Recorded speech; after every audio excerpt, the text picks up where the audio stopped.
Keinen Bock, 1 Million Shops nach denen durchzugucken.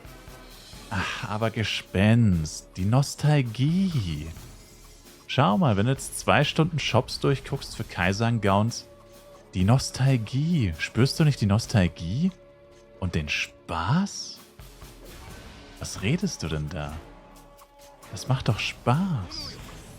Ist doch toll. 2 Stunden Shops durchgucken für ein Item. Das ist doch das, was wir so sehr lieben an Live. Ist doch so cool. Kannst du dich nicht darauf freuen? Das ist Blasphemie, was du hier machst. Du würdest da mal zum Arzt, wenn du Schmuck-Upgrade-Event im Urin hättest. Ja, klingt tatsächlich nicht so gesund, da hast du recht. Tusch. Ja, ich weiß, was du meinst, Chilo. Ich habe schon drüber nachgedacht, auch mal was anderes zu spielen. Aber das Problem ist halt,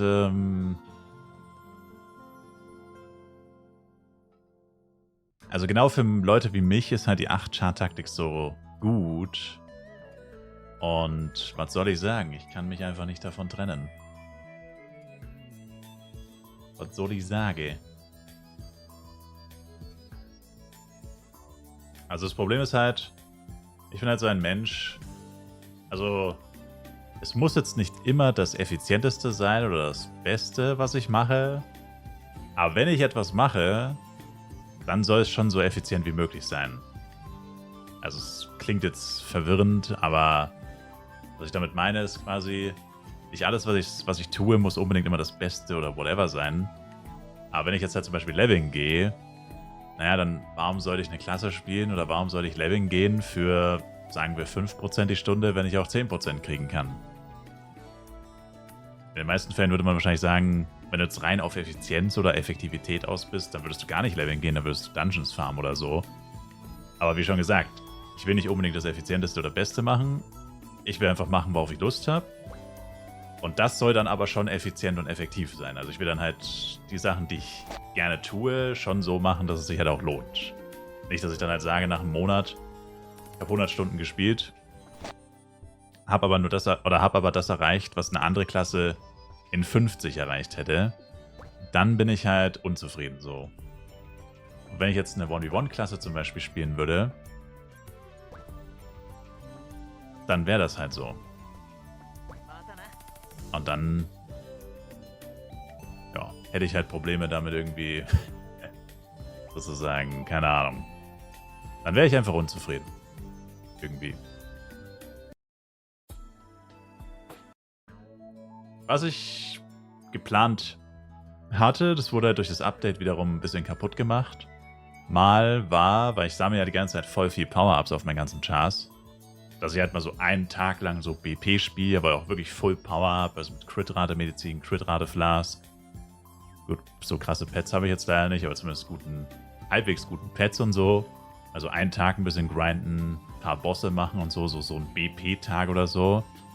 Das könnte ich theoretisch immer noch machen, aber das Problem ist halt, jetzt gibt es halt viel besseres Equipment, das heißt, jetzt wäre es gar nicht mehr so spannend, weil meine Chars haben alle nur Bloody-Waffen oder halt FEC Gold vom letzten Jahr FEC-Server, was ja alles übelst outdated ist, das ist ja voll schlecht mittlerweile.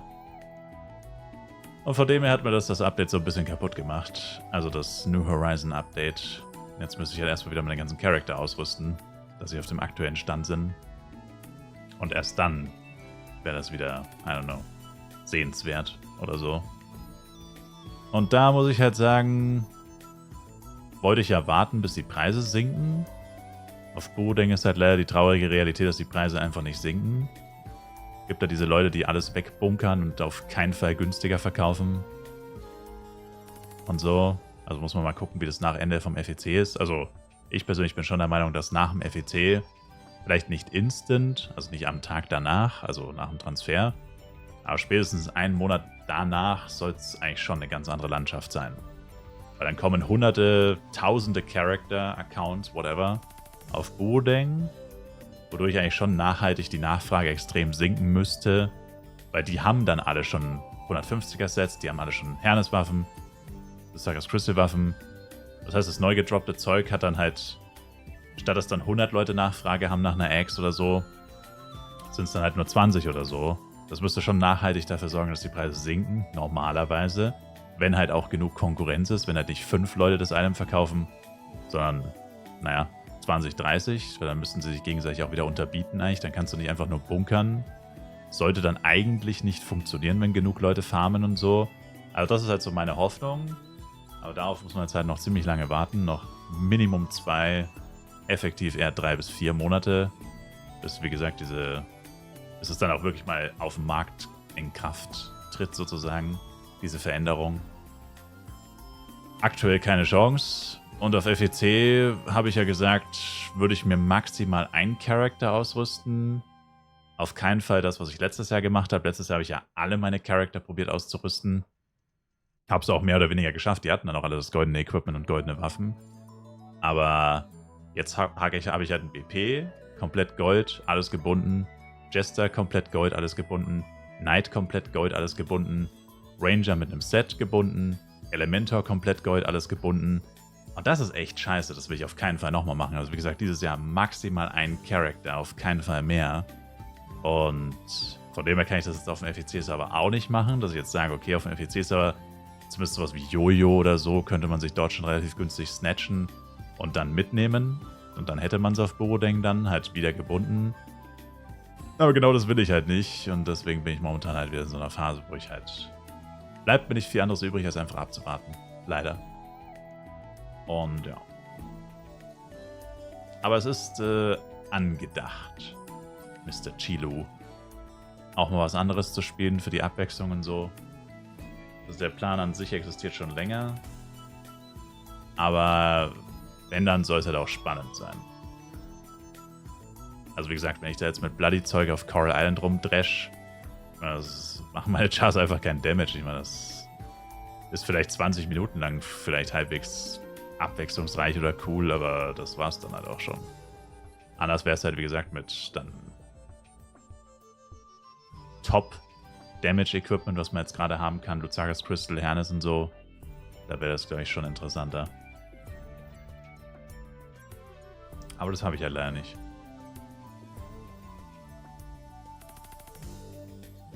Weißt du, ob sowas wie eine Bloody Cloud mitgenommen wird, wenn du dich draufstellst am letzten Tag vorm Ausloggen? Ja.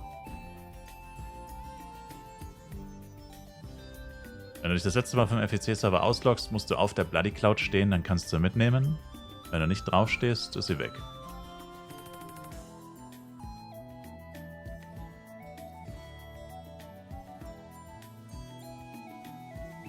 Also so war es letztes Jahr. Weil wenn du sie ausrüstest oder wenn du draufstehst, dann ist sie im Character-Fenster und alle Items aus dem Character-Fenster werden mitgenommen. Und dann ist das Fluggerät ist ja auch im Character-Fenster. Weil die meisten Lucaris Crystal Waffen wahrscheinlich sogar günstiger sind. Also zumindest jetzt Psy und Elle höchstwahrscheinlich. RM maybe? Ja, RM probably auch. Ja, also vom Ding her. Ich meine gut, bei 1v1-Klasse sind sie ja nicht, aber es ist ja lächerlich, dass die eigentlich auf einer Stufe stehen, beziehungsweise manche Hernes-Waffen sogar wesentlich teurer sind als die Lucaris Crystal-Version. Also wenn überhaupt, sollten sie gleichwertig sein oder Hernes eigentlich immer minderwertiger, weil du sie halt eigentlich craften könntest, aber das kannst du halt effektiv nicht. Und die Leute, die es machen, sind eigentlich komplett hohl in der Birne. Und dann einfach nur geistesgestörtes Glück. Also ich finde sie haben im letzten Patch das hinzugefügt, dass jetzt so eine Server-Benachrichtigung kommt, wenn es jemand schafft, eine Hernes-Waffe zu craften. Diese Benachrichtigung wird man halt literally niemals sehen, weil das vielleicht einmal pro Monat passiert, wenn überhaupt. Ich finde, das war der perfekte Moment, die Crafting-Chance zu erhöhen von 1 zu 10.000 auf... Also wünschenswert wäre 1 zu 1000, denke ich mal. Das wäre realistisch, weil ich meine, das ist immer noch insane. 1000, 1 zu 1000, das ist wie Schmuck plus 20 machen. Ja, wenn du Glück hast, sind es 200 Tries. Wenn du viel Glück hast. Wenn du Glück hast, sind es 500. Wenn du kein Glück hast, sind es 1000. Auch wenn du Pech oder viel Pech hast, ist es irgendwas 2.000, 3.000. Das sind alles noch Werte, mit denen kann man... Ich meine, 3.000 wäre auch noch geistesgestört und das könnte durchaus passieren. Also wäre jetzt gar nicht mal so ultra unwahrscheinlich. Ich meine, ich habe ja auch 400 Mal Bloody Crafting verkackt, wollte ich eigentlich sagen, aber same thing. Also vom Prinzip her, und wie gesagt, wenn man sich dann also da würden ja auch die Amethyst-Preise probably steigen, die 140er Waffenpreise würden dann logischerweise auch steigen, das hätte dann auch einen Effekt auf die Wirtschaft, so eine Änderung. Und wäre dadurch dann auch nicht einfach und auch nicht günstig. Also es würde sich der Markt dann schon irgendwie so zurechtbiegen, dass es dann trotzdem jetzt nicht den kompletten Kernwaffenmarkt zerstören würde. Und wie schon gesagt, also eigentlich ist es ja so, dass die Waffen einfach viel zu teuer sind. Also was heißt, was für Markt zerstören? Der Markt ist schon dadurch zerstört, dass nur die allerreichesten Spieler überhaupt Zugriff auf diese Waffen haben. Das an sich hat den Markt ja eigentlich schon irgendwo kaputt gemacht. Halt natürlich nur aus der Seite der armen Bauernbevölkerung. Aber das ist halt eigentlich die überwiegende Seite. Auf der Seite sind wesentlich mehr Spieler als auf der anderen. Also, jetzt haben sie ja das Doppel-Upgrade-Event gemacht vor 2 Monaten, ne? Auf Burodeng. Und das Ding ist halt, ich denke mir jetzt halt so, auf Burodeng, ganz ehrlich, darfst du eigentlich nie wieder upgraden bis nächstes Jahr FEC, wenn spätestens wieder so ein Doppel-Upgrade-Event kommt. Ich meine, imagine, ich hatte ja schon wirklich krank viele Products. Das waren ja, was waren das? 1500 A-Product, hunderte G- und S-Product. Also es waren wirklich zigtausend F-Coin. Aber das war gar nicht so ein langer Zeitraum. Ich meine, viel habe ich dadurch diese Quests bekommen. Und Battle Pass so von 2-3 Monaten oder so. Aber es war jetzt wirklich nicht so, also es hätte viel mehr sein können, wenn du jetzt 1 Jahr sparen würdest. 1 Jahr. Was da zusammenkommen würde. Und da musst du ja immer so sehen. Ich meine, Doppel-Upgrade-Event, wenn du jetzt 10, 20 Products oder so hast, ja, juckt nicht. Ich meine, entweder es klappt oder es klappt nicht. So, ja, natürlich hast du eine bessere Chance, aber letztendlich, wen jucken diese 20 Products so ungefähr. Wenn du jetzt aber tausende Products hast, also allein bei A-Products zum Beispiel, sagen wir 5000 A-Products oder so, mit Doppel-Upgrade-Chance, dann sind das effektiv ja dann 10.000. Wenn du nur 100 hast, sind es 200. Also so muss man das eigentlich denken oder so muss man das halt irgendwie sich überlegen, wie abartig das eigentlich ist. Und auf Burodeng kriegst du die Sachen ja dann auch ungebunden. Also ist schon so ein Gedanke wert eigentlich, dass man dann wirklich sagt, wenn es nicht absolut notwendig ist, nicht upgraden. Beziehungsweise würde ich halt dann einfach sagen, wenn du irgendwas brauchst, dann kaufst dir einfach. Behalt aber deine ganzen Products und benutze die erst beim nächsten Doppel-Upgrade-Event. Weil bis zu diesem Event war es ja so, keiner wusste, dass es sowas überhaupt gibt. Keiner wusste, dass sowas möglich ist. Ich meine, die Leute haben sich es vielleicht gewünscht, aber keiner ist effektiv davon ausgegangen, dass es wirklich jemals passiert würde. Gab es ja beim letzten FEC letztes Jahr auch nicht. Jetzt ist es aber passiert. Und jetzt könnte es theoretisch im September oder Oktober könnte es nochmal kommen. Oder wenn sie sagen, nein, es war jetzt eine einmalige Sache für diesen FEC, dann könnte es aber auf jeden Fall beim nächsten FEC spätestens wieder kommen. Und wie gesagt, wenn man das mal so umrechnet, je mehr Products du hast, desto krasser ist es. Und in einem Jahr, was man da zusammensammeln kann, selbst Free-to-Play, selbst mit 2 oder 5 Chars oder whatever, in einem Jahr ist eine verdammt lange Zeit. Mit verdammt vielen Events. Und so. Also das ist schon... Das war so der Gedanke, den ich mir jetzt neulich gemacht habe, weil ich habe halt auch wieder, wie vorhin schon gesagt, an Schmuck-Upgrade-Event gedacht. Und dachte mir halt so, wie scheiße ist jetzt eigentlich Schmuck-Upgrade-Event, wenn du halt jetzt dieses Doppel-Upgrade-Event im Hinterkopf hast. Schon extrem scheiße. Also das ist halt so, ja, das ist schwierig. Das werden halt die meisten Leute nicht machen. Also Gala, ich meine, das ist einfach so. Die meisten Leute, die Videospiele spielen, denken halt sehr kurzfristig. Was ja eigentlich auch normal ist. Aber so für Suchtis wie mich oder euch vielleicht, ist es ja so, ich meine, ich werde nächstes Jahr höchstwahrscheinlich auch hier stehen. Also warum nicht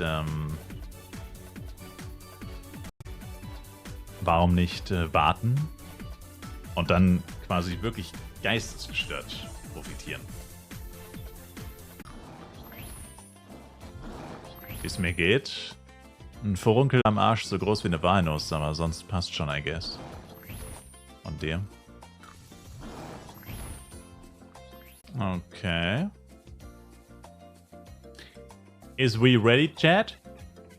8 Millionen Penya, 8 Millionen Penya, 8 Millionen Penya, 8 Millionen Penya, 8 Millionen Penya, 8 Millionen Penya, 8 Millionen Penya und Trommelwirbel, 8 Millionen Penya. 64 Millionen Penya, just like that. Bye bye. Easy money.